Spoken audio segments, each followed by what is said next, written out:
Hello everyone, कैसे हैं आप सभी। तो आप लोगों का स्वागत करती हूँ मैं आपके अपने ही चैनल फटाफट एजुकेशन में।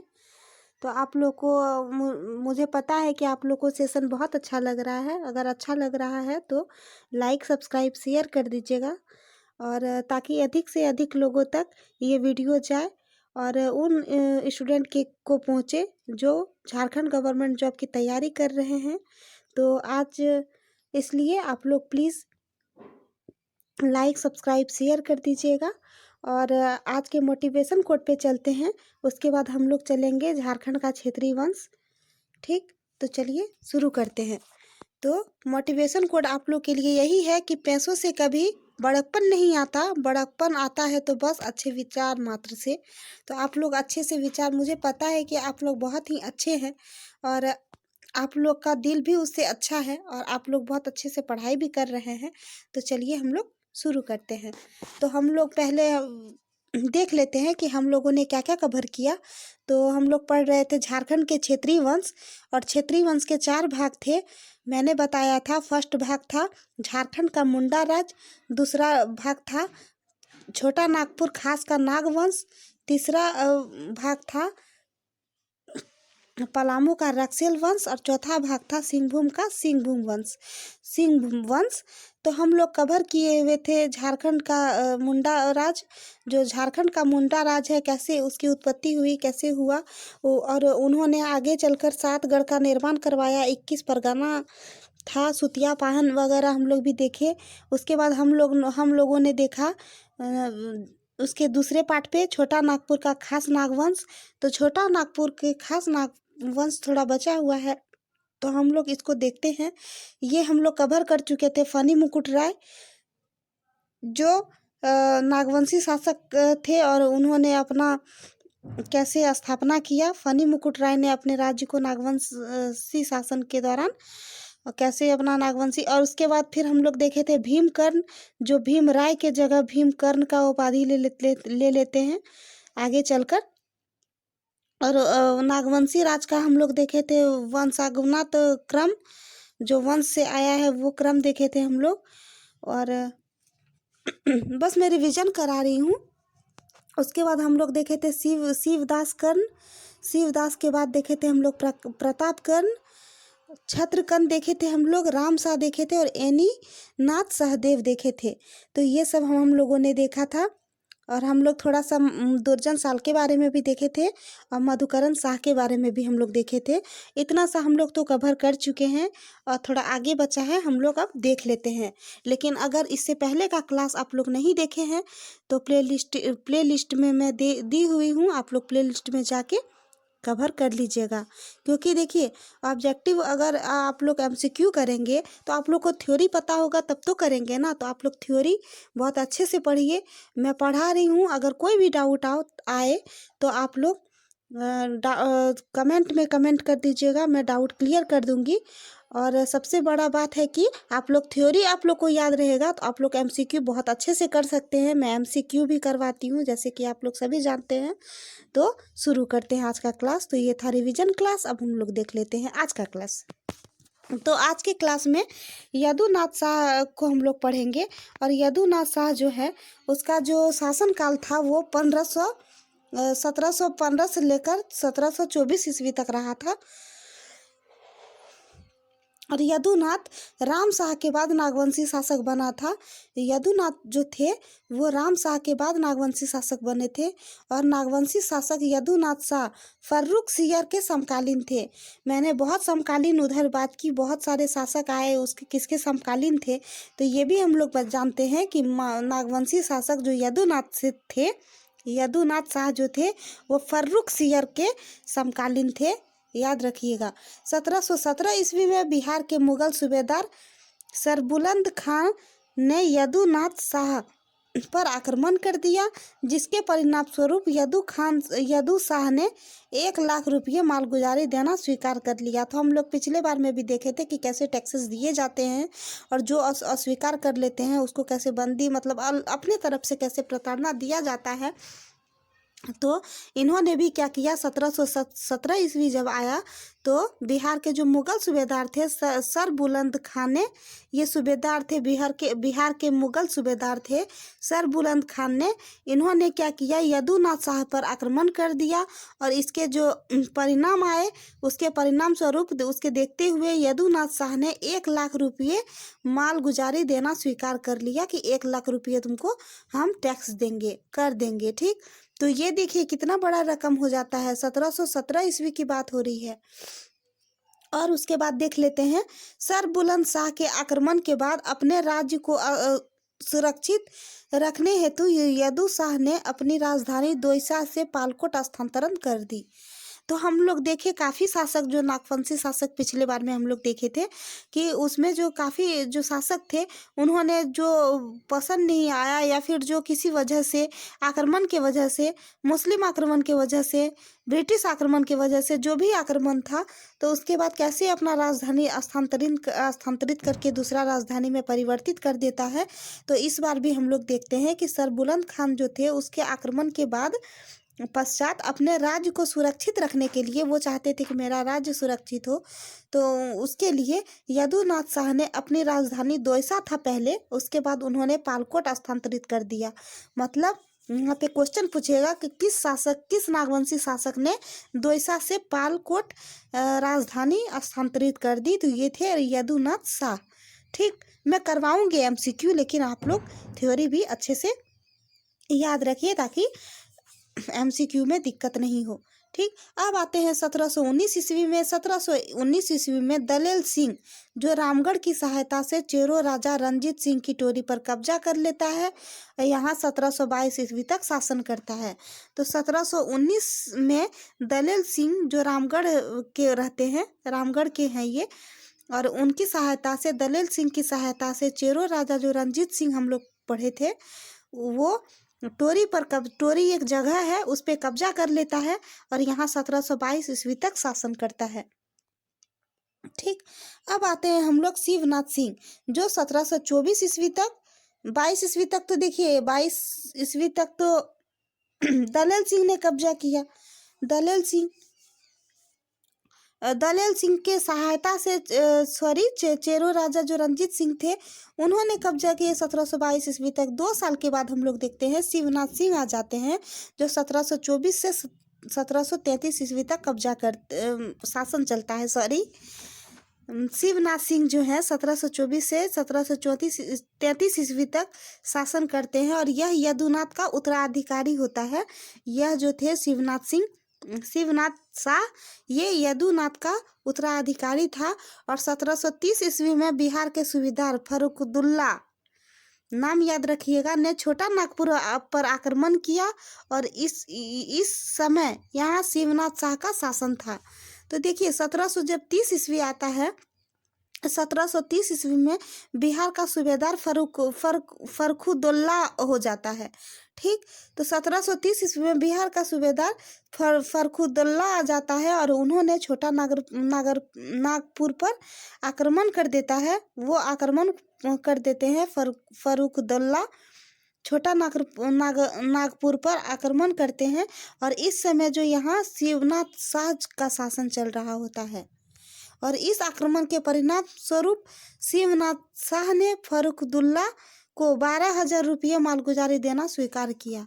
और ये जो आक्रमण कर देते हैं, उसके बाद, इस आक्रमण के बाद शिवनाथ शाह जो थे, वो फर्रुखुद्दौला को 12,000 रुपये की मालगुजारी देना स्वीकार करता है। ठीक, अब देखते हैं हम लोग उदयनाथ शाह। 1733 ईस्वी के बाद 1740 ईस्वी तक शासन करते हैं, और यह शिवनाथ सिंह का उत्तराधिकारी था। मतलब यहाँ देखिए, यहाँ सोचने वाली बात यह है कि जो यदुनाथ शाह थे, उसके उत्तराधिकारी कौन थे? शिवनाथ शाह थे, और जो शिवनाथ का उत्तराधिकारी उदयनाथ थे। तो ये याद रखिएगा, मतलब एक दूसरे का उत्तराधिकारी हो रहा है। तो जो उदयनाथ थे वो शिवनाथ सिंह शाह का उत्तराधिकारी था, और इस समय बिहार का मुगल सूबेदार अलवर्दी खान था। तो इस समय का जो 1733 से 40 ईस्वी तक का जो शासन था, उदयनाथ शाह जो कर रहे थे, इस समय का जो बिहार का मुगल सूबेदार जो थे वो अलीवर्दी खां थे, और टेकारी के जमींदार सुंदर सिंह तथा रामगढ़ के शासक विष्णु सिंह से अलवर्दी खां वार्षिक मालगुजारी वसूलता था। जो टेकारी के जो जमींदार थे उनका नाम था सुंदर सिंह, तथा जो रामगढ़ के शासक विष्णु सिंह थे उससे अलवर्दी खान वार्षिक कर भी वसूलता था। उसी को कहते हैं मालगुजारी। मैंने पिछले सेशन में बता रखा है, पिछले क्लास में। और देखिए, नागवंशी शासक जो उदयनाथ शाह द्वारा रामगढ़ का शासक जो था विष्णु सिंह के माध्यम से ही अलवर्दी खान को मालगुजारी का भुगतान किया जाता था। नागवंशी शासक जो उदयनाथ शाह थे उसके द्वारा रामगढ़ के जो शासक थे विष्णु सिंह के माध्यम से ही अलवर्दी खान को मालगुजारी का भुगतान करना पड़ता था, किया जाता था। और इसकी राजधानी जो बन गई अब वो रातूगढ़ बन गई। ठीक, तो इसकी जो राजधानी बनी उदय शाह के शासन के दौरान, जो इसकी राजधानी बनी, तो इसकी राजधानी बन गई रातूगढ़। अब देखते हैं हम लोग श्याम सुंदर शाह। श्याम सुंदर शाह से पढ़ने यहाँ से थोड़ा सा है, ये हम लोग देख लेते हैं। मैंने कुछ भी नहीं छोड़ा, सब कुछ कवर किया हुआ है। महारत चेरो थे, शाहबाद थे, उसके बाद आए शेरशाह सूरी जो खवास खां को आक्रमण के लिए भेजा था 4,000 घोड़ों के साथ। हम लोगों ने पीछे क्लास में ये देखा है। उसके बाद चौसा की लड़ाई होती है। चौसा की लड़ाई में हुमायूं और शेरशाह सूरी की होती है। वो दोनों लड़ाई के कारण आक्रमण स्थगित हो जाता है, मतलब पोस्टपोन्ड हो जाता है, रुक जाता है। और फिर शेरशाह सूरी ने महारत चेरो से श्याम सुंदर नामक सफेद हाथी प्राप्त करता है। तो ये सब हम लोग देखे थे, लेकिन थोड़ा सा पॉइंट था तो फिर मैं रिवीजन करवा दी। अब देखते हैं हम लोग श्याम सुंदर शाह। श्याम सुंदर शाह ये 1740 से 1745 ईस्वी तक इनका शासन रहा, और यह उदयनाथ का अधिकारी था। यह उदयनाथ शाह जो थे उसके अधिकारी थे। उदयनाथ जो का जो वो किसके अधिकारी थे? वो थे शिवनाथ का अधिकारी थे। तो ऐसे आपको याद रखना है। और लेकिन जो श्याम सुंदर शाह थे ये उदयनाथ शाह का उत्तराधिकारी था। और फिर श्याम सुंदर शाह के शासनकाल में बंगाल पर आक्रमण करने के लिए मराठों ने झारखंड का कई बार प्रयोग किया। तो श्याम सुंदर के शासनकाल का जब टाइम पीरियड चल रहा था, तो उस समय बंगाल पर आक्रमण करने के लिए जो मराठा सब थे उन्होंने झारखंड का कई बार प्रयोग किया है। और 1742 ईस्वी में भास्कर राव पंडित ने झारखंड से होकर बंगाल पर आक्रमण किया, परंतु बंगाल का तत्कालिक सूबेदार अलीवर्दी खां ने इसे खदेड़ दिया। तो 1742 ईस्वी जब आया तो भास्कर राव पंडित जो कि वहीं के शासनकाल में थे, और उन्होंने झारखंड से होकर बंगाल पर आक्रमण किया। झारखंड से जब जा रहे थे बंगाल, तो बंगाल पर उन्होंने आक्रमण कर दिए। और फिर बंगाल का जो तत्कालिक सूबेदार था अलीवर्दी खान इसे खदेड़ देता है। किसको? भास्कर राव पंडित को खदेड़ कर भगा देता है। और 1743 ईस्वी में मराठा रघुजी भोसले ने भी बंगाल का आक्रमण करता है, और इसकी शिकायत अलीवर्दी खान ने मराठा पेशवा बालाजी राव से की। 1743 मतलब 2 साल के बाद जब मराठा रघुजी भोसले जब बंगाल पर आक्रमण फिर करते हैं, मतलब पहले करते हैं बंगाल पर आक्रमण झारखंड से होते हुए, भास्कर राव पंडित जो बंगाल का तत्कालिक जो सूबेदार रहते हैं अलीवर्दी खान इसे खदेड़ कर भगा देते हैं। और 1743 मतलब 1 साल के बाद, 42 से 43 1 साल के बाद मराठा जो रहते हैं रघुजी भोसले जो रहते हैं वो बंगाल पर आक्रमण कर देते हैं। और जिसकी शिकायत अलीवर्दी खान ने मराठा पेशवा जो बालाजी राव से कर देते हैं। तो चूंकि वो रघुजी भोसले मराठा के थे, तो वो जब बंगाल पर आक्रमण करेंगे तो उसकी शिकायत जो अलीवर्दी खान जो है वो उनके ही मराठा साम्राज्य के ही जो पेशवा बालाजी राव रहते हैं उनके पास शिकायत कर देते हैं। और इस शिकायत पर पेशवा बालाजी राव राजमहल के वावना गांव होते हुए बंगाल पहुंचता है, जिसकी खबर पाकर रघुजी भोसले मानभूम यानी धनबाद होकर वापस अपने राज्य लौट जाता है।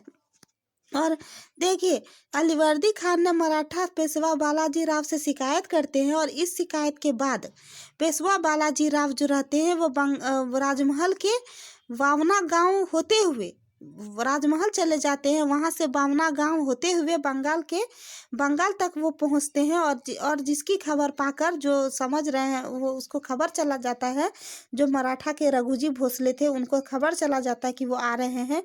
तो वो क्या करते हैं, मानभूम जो अभी वर्तमान में धनबाद पड़ता है, मानभूम, वहां होकर वो अपने राज्य वापस लौट जाते हैं, मतलब मराठा, वो फिर मराठा ही चले जाते हैं। ठीक, अब हम लोग देखते हैं आगे। आशा करती हूँ कि आप लोग को समझ में आ रहा होगा। और देखिए, मराठा द्वारा बार बार बंगाल पर आक्रमण हेतु झारखंड का प्रयोग करने के परिणाम स्वरूप झारखंड में मुगलों का प्रभाव समाप्त हो गया तथा मराठों का प्रभुत्व स्थापित हुई। तो मराठा जो थे वो बार बार बंगाल पर आक्रमण कर रहे थे, और चूंकि ये जो आक्रमण कर रहे थे उस पर झारखंड का प्रयोग करने के बाद परिणाम से उन्होंने झारखंड के मुगलों का प्रभाव समाप्त हो गया। जो झारखंड में जो मुगल सब आए थे उसका प्रभाव समाप्त हो गया। क्यों? क्योंकि झारखंड से होते ही वो सब बंगाल पर आक्रमण कर रहे थे और मराठों का प्रभुत्व स्थापित हुआ। तो मुगल का प्रभाव खत्म हुआ, उसके बाद झारखंड पर मराठा का स्थायित्व बन गया। और आगे देखते हैं, 13 अगस्त 1743 ईस्वी को पेशवा बालाजी राव और रघुजी भोसले के बीच हुए एक समझौते के अनुसार झारखंड क्षेत्र पर रघुजी भोसले का प्रभाव स्थापित होता है।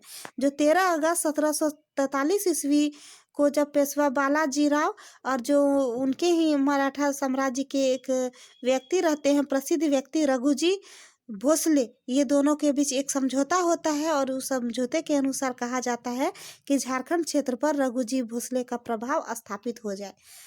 उसके बाद 1745 ईस्वी में रघुजी भोसले संथाल परगना से होते हुए बंगाल में प्रविष्ट हुआ।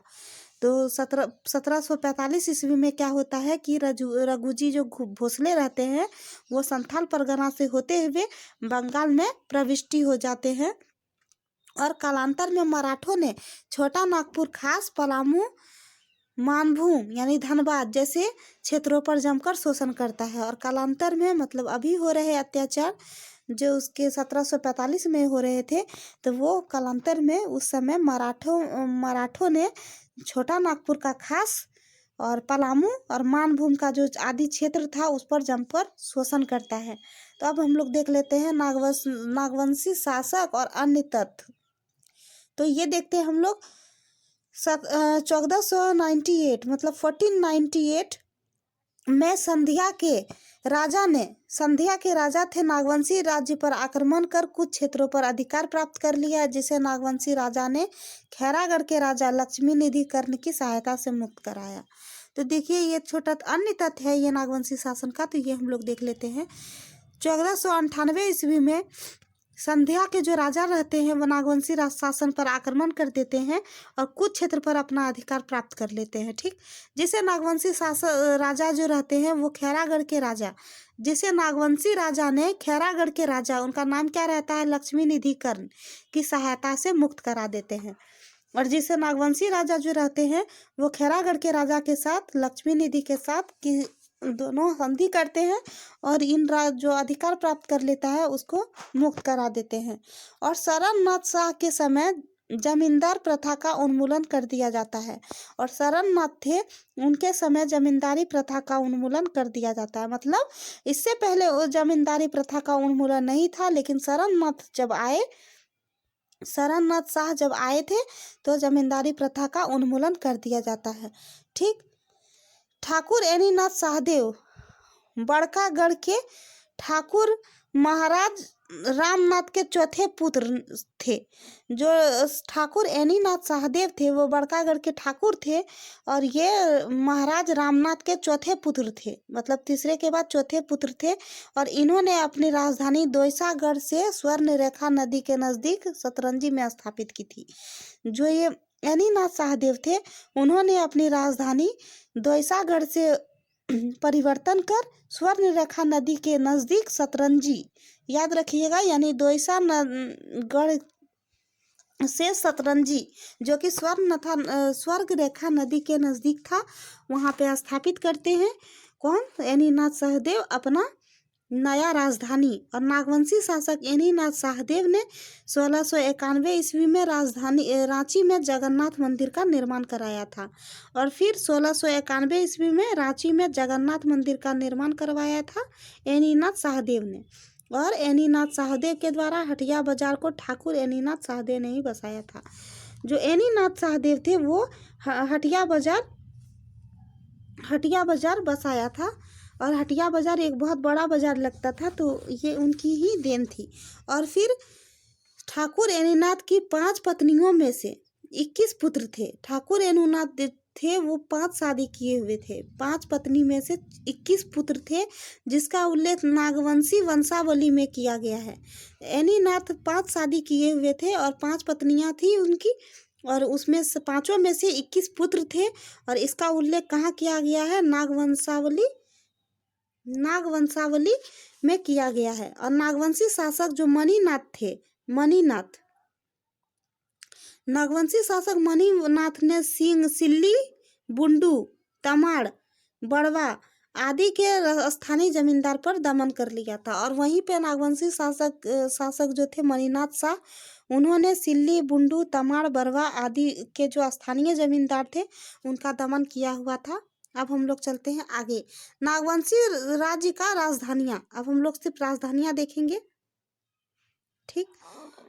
नागवंशी राज्य की राजधानियाँ, तो नागवंशी राजा अपने राज्य को बनाए रखने के लिए अपनी राजधानियाँ समय समय पर स्थानांतरित करते रहे, ताकि क्या खतरे से बाहर रह सके और अपना राज्य जो है वो सुरक्षित रख सके आक्रमणकारियों से, ठीक। इसीलिए वो समय समय पर अपना जो राजधानी थे वो अलग अलग समय पर अलग अलग स्थानांतरित करते रहते थे। और फिर नागवंश की प्रथम राजधानी सुतियांबे और अंतिम राजधानी रातूगढ़ थी। हम लोगों ने देखा नागवंशी शासन वंश जब स्थापित हुई थी, तो पहले मुंडा में जो सुतिया पहाड़ था, तो उसी में उन्होंने सुतियांबे रखा। तो जब फनी मुकुट राय जी आए तो उन्होंने अपनी राजधानी सुतियांबे रखी थी फर्स्ट बार। और हम लोग देखे अभी कि जो अंतिम राजधानी थी वो थी रातूगढ़। और नागवंश के राजधानियाँ तथा उसके संस्थापकों का क्रम निम्न प्रकार है। तो अब हम लोग देख लेते हैं उसकी राजधानी या संस्थापक। पहला है सुतियांबे राजधानी, और मैंने बताया कि उनके संस्थापक थे फनी मुकुट राय। दूसरी राजधानी थी चुटिया, उसके संस्थापक थे प्रताप राय। तीसरी राजधानी थी खुखरा, इसकी जो संस्थापक थे वो थे भीमकर्ण। चौथी राजधानी थी डोईसा, मतलब ये तीनों है, सिर्फ दोयसा ही याद रखिएगा। और इनकी जो संस्थापक थी दोसा की राजधानी की जो संस्थापक थे वो थे दुर्जन शाह। तो शाह तो उनको जहांगीर ने दिया था ना उपाधि। और फिर पालकोट की बात करते हैं राजधानी, तो ये यदुनाथ था। पालकोट भैरव की बात करें तो जगन्नाथ शाह थे। और रातूगढ़ की बात करें अगर, तो उदयनाथ शाह थे। तो ये थी इनकी क्रम संख्या, ये थी इनकी राजधानियाँ, और ये थे उनके संस्थापक। तो आप लोग ये याद रखिएगा कि फनी मुकुट राय के समय सुतियांबे, चुटिया के समय प्रताप राय, खुखरा राजधानी के समय भीमकर्ण, दोयसा के राजधानी के समय दुर्जन शाह, पालकोट के राजधानी के समय यदुनाथ, पाल भैरव के राजधानी के समय जगन्नाथ शाह और रातूगढ़ के समय उदयनाथ शाह जी होते हैं। ये रहते हैं संस्थापक और ये रहते हैं इनकी राजधानियाँ। तो यहीं तक थी आज की क्लास।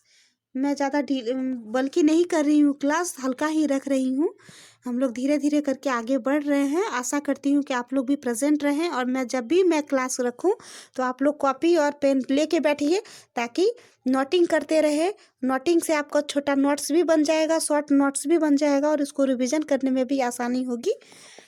मिलते हैं अगले सेशन में। Thank you. और क्लास को जमकर लाइक, सब्सक्राइब, शेयर कर दीजिएगा, ठीक। Thank you. मिलते हैं अगले सेशन में। धन्यवाद।